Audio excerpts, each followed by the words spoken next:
আসসালামু আলাইকুম। আমি doctor Tabassum Samad, consultant nephrology বিভাগ, এভারকেয়ার হসপিটাল।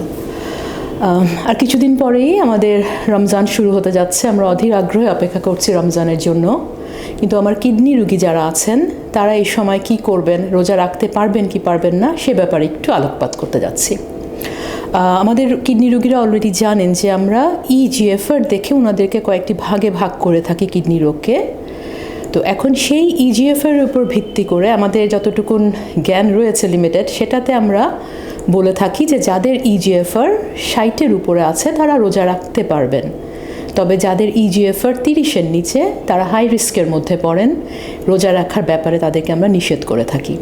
আর এর মাঝামাঝি যারা আছেন অর্থাৎ 30 থেকে 60-এর মধ্যে তারা মডারেট রিস্ক গ্রুপে পড়ছেন এবং তাদেরকে আমরা নিরুৎসাহিত করে থাকি রোজার ব্যাপারে। তবে যদি ওনারা চান তাহলে একটু সতর্কতা মেনে রোজাটা রাখবেন।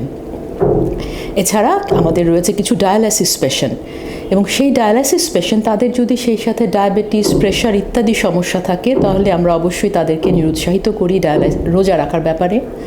সিএপিডির পেশেন্ট যারা, পেটের ডায়ালাইসিস, তারা রোজা রাখবেন এবং সেই ক্ষেত্রে রাতের বেলায় এক্সচেঞ্জগুলো, অর্থাৎ যেই পানিটা আপনারা চেঞ্জ করেন সেটা রাতের বেলায় করবেন।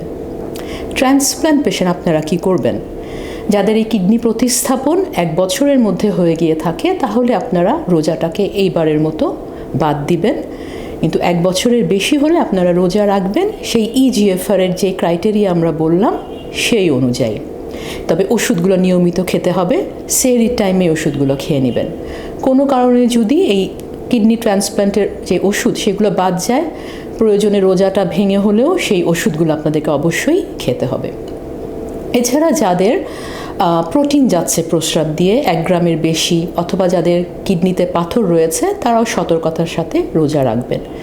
কিন্তু যাদের কোনো কারণে হঠাৎ কিডনি খারাপ হয়ে গিয়েছে, যারা প্রচণ্ড অসুস্থ আছেন, প্রস্রাবে ইনফেকশন আছে, অথবা কিডনির পাথরের জন্য প্রচণ্ড ব্যথায় আছেন, এই অসুস্থতার মুহূর্তে আপনারা রোজা রাখবেন না, সুস্থ হওয়ার পরে রোজা রাখবেন। এখন এই রোজা যখন রাখবেন আপনারা, রোজা রাখার আগে অবশ্যই ডাক্তারের শরণাপন্ন হবেন।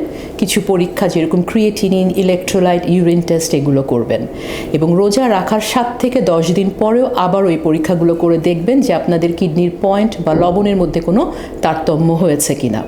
এবং রোজা শেষ হওয়ার পরেও ডাক্তারের কাছে গিয়ে আপনাদের একটা ওভারঅল চেক আপ যেটাকে বলে সেটা করে নেবেন।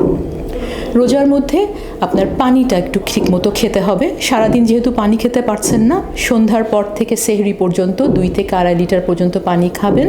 তবে একবারে খাবেন না, গ্যাপ দিয়ে দিয়ে আপনারা এই পানিটা এই সময়ের মধ্যে শেষ করবেন।